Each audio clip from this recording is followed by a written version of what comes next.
Hey gang, yo, I just wanted to welcome you to the True Strength Uphill Cup this year, brought to you by Stan and Dan Sports.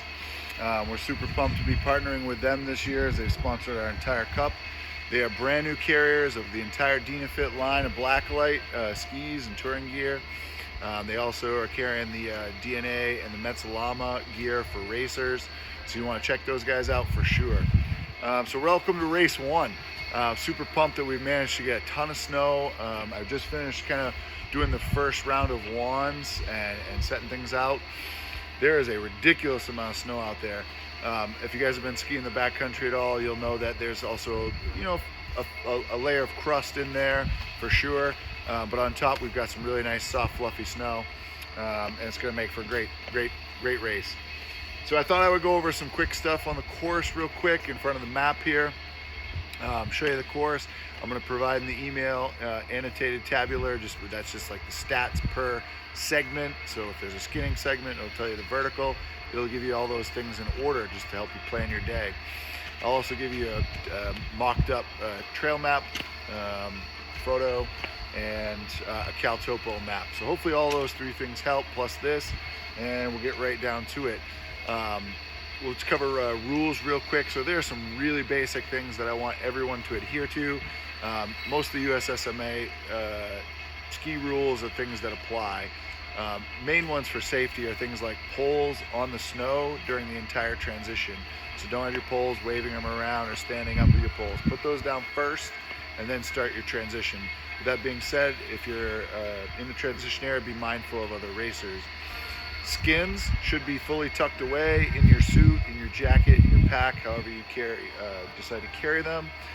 They shouldn't be out flapping in your hand or flapping in your waistband as you take off from transition. Basically, you just need to have all your stuff gathered together. If you're in the boot pack area, you need to have your skis fully attached to your body via some type of backpack, and they need to be secure so that they can't fall off, or you can't drop them and they can't end up being a missile or hit somebody or strike somebody. With that being said, we're not enforcing the brake rule, so you don't need brakes to race in this race. However, they are obviously encouraged. Grab these flags. Let me show you flagging and marking. So those are some of the basic things. You do need a full transition in the full transition boxes. Please don't short those things or take shortcuts. These are the flags that we're going to use. So if you're in the 2-hour course this year, you're following bright pink flags all the way to the summit. We're going to go over that course first, right? Those will be right next to green flags for the full coursers. This is skinning uphill. So if you're seeing these two together, that's great. It means everyone, both courses, is going uphill on skins together. If you see pink by itself, it means the 2-hour course has departed from the full course. And if you see green by itself, you are on the full course. Okay, so don't get that confused if you are, based on which course you are in. When you see yellow for the full course, this is heavy metal and skimo. Yellow means boot pack. We're going to use blue flags this year to mark the transition boxes, so it won't just go from green to yellow. In years past, I'm trying to make sure that there's absolutely no confusion there. So you'll see at least 4, sometimes more of these to mark a big rectangle or square transition in the box, in the area. This will also be used at the start race. And then red, or this bright fluorescent red, is what we use for downhill. It does look similar to the fluorescent pink, but those shouldn't be a conflict for you. So this is for the mandatory full course downhill. So that's what we're going to use.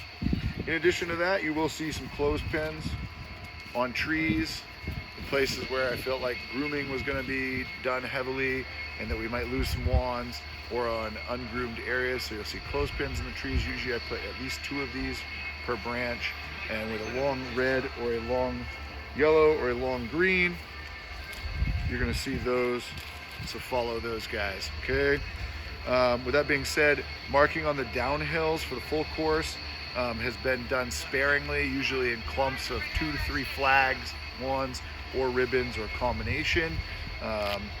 And once you're on that trail, I've tried to make it so that we're not changing too many trails, and that way you can just follow those markers.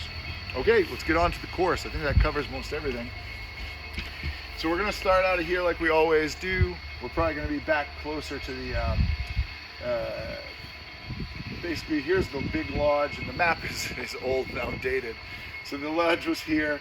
There's a T-bar that goes up right here, and we're going to be stationed out here. Hopefully, if the wind is not too heavy, we'll have a pop-up in the awning, but otherwise it'll be spray paint or dye sprayed. It would be obvious. Everyone is going to start to the right, and so I'll go over the 2-hour course first. You guys are going to come up towards lower easy rider. We're skinning up. There's green wands and pink wands. You'll take a left-hand turn onto Presto. Don't miss it. There's a nice section of wands here and here along the tree line to remind you that you are going up. This is Groom. This is our typical start at most of our events. Presto will dump you onto Dudley, and we're going to make this right-hand corner. And we're going to stay on Dudley all the way, following pink flags to Sweeper, crossing under the chairlift, crossing over the T-bar, and then around Sweeper. It's a big right-hand sweeping corner, and then you'll come all the way up behind the T-bar, so don't cut underneath the T-bar.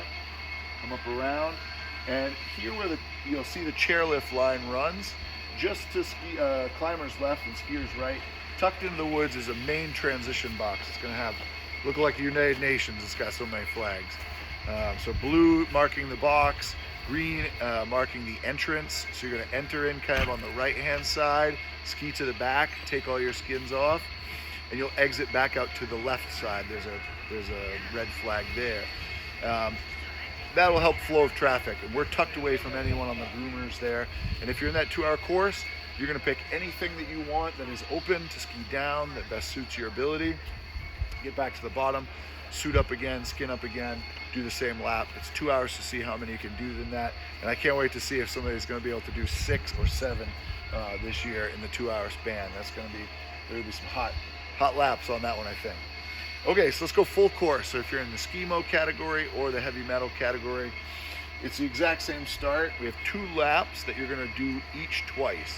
So you're going to go to the right, you're going to come up lower easy, you're going to go up Presto, Dudley, and then you're going to see that the flags depart. So there's pink that goes straight ahead up Dudley, and to our left is a groomed trail called Peabody's Pass. It cuts across a bunch of stuff.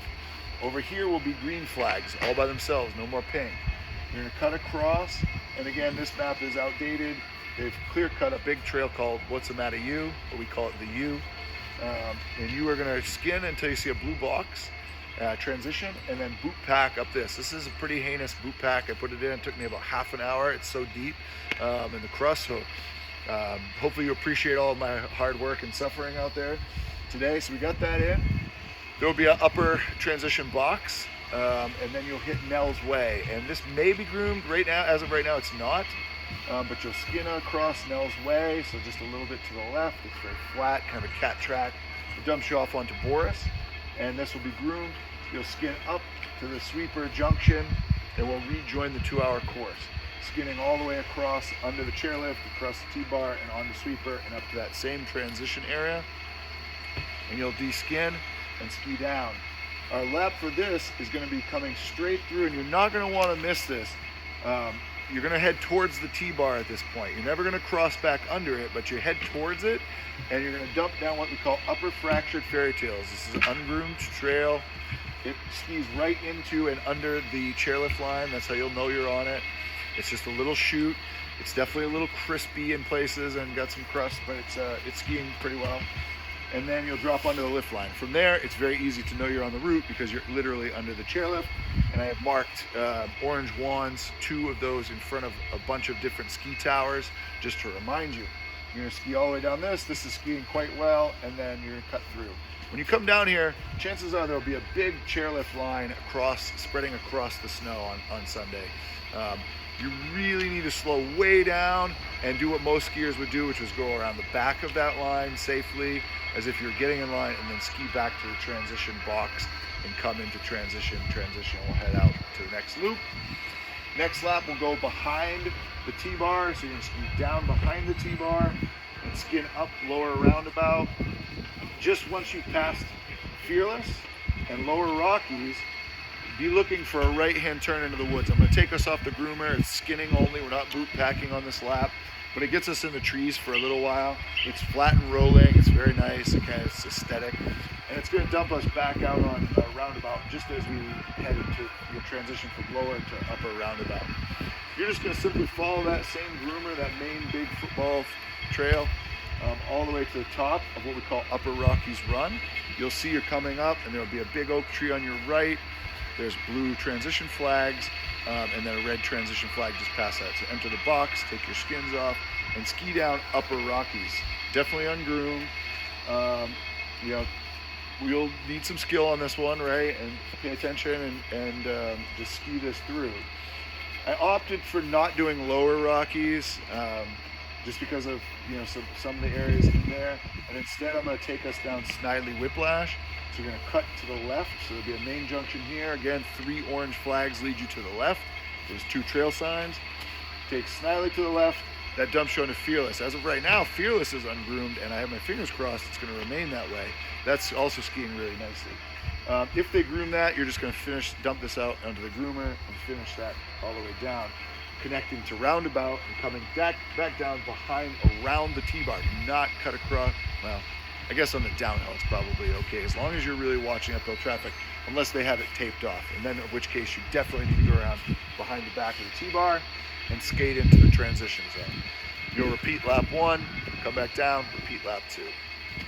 That should yield about 3,600 feet of vert. I think it may feel like more just because of the conditions. And so I think that that'll be just about right for race 1. Race 2, we'll look to bump that up into the low 4s probably. And then by race 3 that we have at Sunday River, usually we're in that like 5+ range. So as your fitness increases throughout the winter, we'll answer accordingly. So I'm so pumped to have you guys. Not too late to jump in. So tell all your friends, come on out. We have tons of snow. We're going to be giving away a bunch of prizes, rando draws, $50 gift cards to the winners of each division for male and female from Stan Dan Sports. And we've got a ton of swag. We've got TS Skimo suits, Skimo jackets. We're going to probably have some puffy jackets, whole bunch of stuff to sell or maybe give away. So come on out and enjoy a day with us. I'm going to head into the pub right now, Loose Boots, and work on George, the bartender, and see if he's got a draft deal for racers as well. So plan to stick around. Super pumped to see you guys. Check-in starts about 8 o'clock. Zach should be down there, and we'll get you going. You guys can warm up on the course and check conditions as you need, and we'll have a pre-race briefing, usually about 20 minutes before start time. All right, guys. Look forward to seeing you on Sunday. Drive safe. We'll see you here.